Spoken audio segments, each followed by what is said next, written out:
ডাঙৰ নে বুদ্ধি? বিকাশ আৰু নিবিড় নামৰ দুজন বন্ধু আছিল। দুয়োৱে প্ৰকৃত বন্ধু আছিল। দুয়োৱে একেলগে পঢ়া শেষ কৰি একেটা ঠাইতে চাকৰিও কৰিলে। ইমান দিনৰ কষ্টৰ পাছত আমি চাকৰি পাই গ'লো। এতিয়া ইয়াতো আগৰ দৰেই কষ্ট কৰিম আমি। নিশ্চয় আমি এনেদৰে কষ্ট কৰিলে কেইবছৰমানৰ পাছতে প্ৰমোচন পাই যাম। প্ৰমোচনটো হ'বই লাগিব, যিহেতু আমি ইমান কষ্ট কৰি কাম কৰিম। আমাৰ কাম দেখি বছেও প্ৰমোচন দিবলৈ বাধ্য হ'ব। ব'ল এতিয়া আমাৰ খোৱাও হৈ গ'ল, যাব হৈ গ'ল। নিজৰ নিজৰ কামত লাগি যায়। কাম কৰি কৰি এতিয়া দুয়োৱে 1 বছৰ পাৰ হৈ গ'ল। প্ৰমোচনৰ সময় আহি গ'ল, যিটো দুয়োৱে অতি আগ্ৰহেৰে ৰৈ আছিল। নিবিড়, এইবাৰতো ময়ে প্ৰমোচন পাম চাগে। তই অহা বছৰলৈ যোজা কৰ। নিশ্চয়। মই ভবা মতেতো মইহে প্ৰমোচন পাম।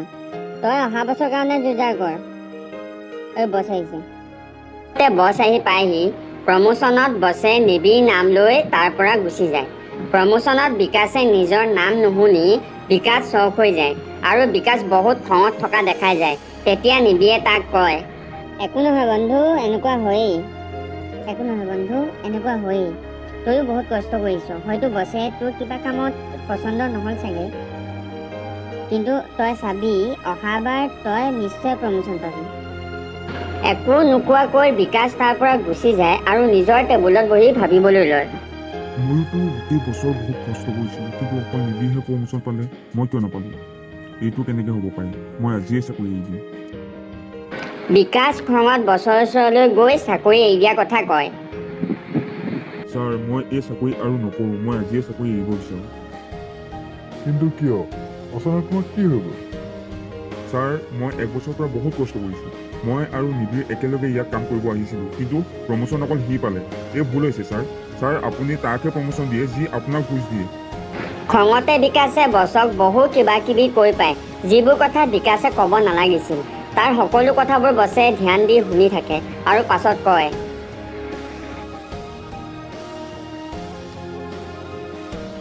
চোৱা বিকাশ, তুমি বহুত কষ্ট কৰিছা, কিন্তু ইমান নহয় যে তোমাক প্ৰমোচন দিব পাৰা। মই জানো ছাৰ, মই কিমান কষ্ট কৰিছোঁ। মই এতিয়া আৰু ইয়াত চাকৰি নকৰোঁ।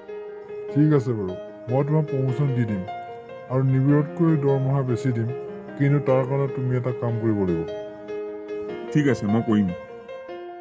বজাৰলৈ গৈ খবৰ লোৱা যে আম কোনে কোনে বেছি আছে। ঠিক আছে ছাৰ।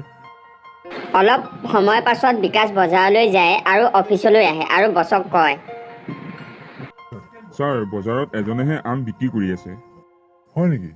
ঠিক আছে, এতিয়া গৈ আকৌ খবৰ লোৱা যে আম কিমান টকাত বেছি আছে। বছৰ কথা শুনি বিকাশ আকৌ বজাৰলৈ যায় আৰু আমৰ দাম সুধি ঘূৰি আহে। ছাৰ, বজাৰত আম 1 কেজিত 50 টকাকৈ বেছি আছে। ঠিক আছে, এতিয়া এইটো কাম মই নিবিড়ক দিছোঁ। বছে নিবিড়ক মাতে আৰু তাকো বজাৰলৈ পঠিয়ায়।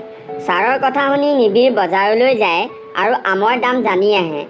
তাৰ পাছত নিবিড় অফিচলৈ আহে আৰু বছক কয়, বজাৰত এজন মানুহেহে আম বিক্ৰী কৰি আছে। তেখেতে আম প্ৰতি কেজিত 50 টকাকৈ বেছি আছে।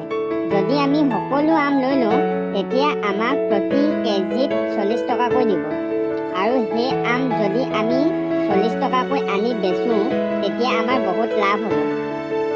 নিবিড়ৰ কথাবোৰ শুনি বিকাশ হতাশ হৈ পৰে আৰু তাৰ ভুলৰ কথাবোৰ বুজি পায়। সি বুজি পালে যে অকল কষ্ট কৰিলেই কাম নহয়, আমাৰ বুদ্ধিৰো থাকিব লাগিব। বিকাশে চাকৰি এৰাৰ কথাটো পাহৰি যায় আৰু তাত কাম কৰিবলৈ লয়। বন্ধুসকল, এই কাহিনীটোৰ পৰা আমি এইটো বুজিব পাৰোঁ যে আমি সদায় কাম কৰাৰ সময়ত আমি বুদ্ধিৰো ব্যৱহাৰ কৰিব লাগে। যেতিয়া কষ্ট আৰু বুদ্ধি একেলগে ব্যৱহাৰ কৰিব, সেইটো কাম সদায় ভাল হ'ব।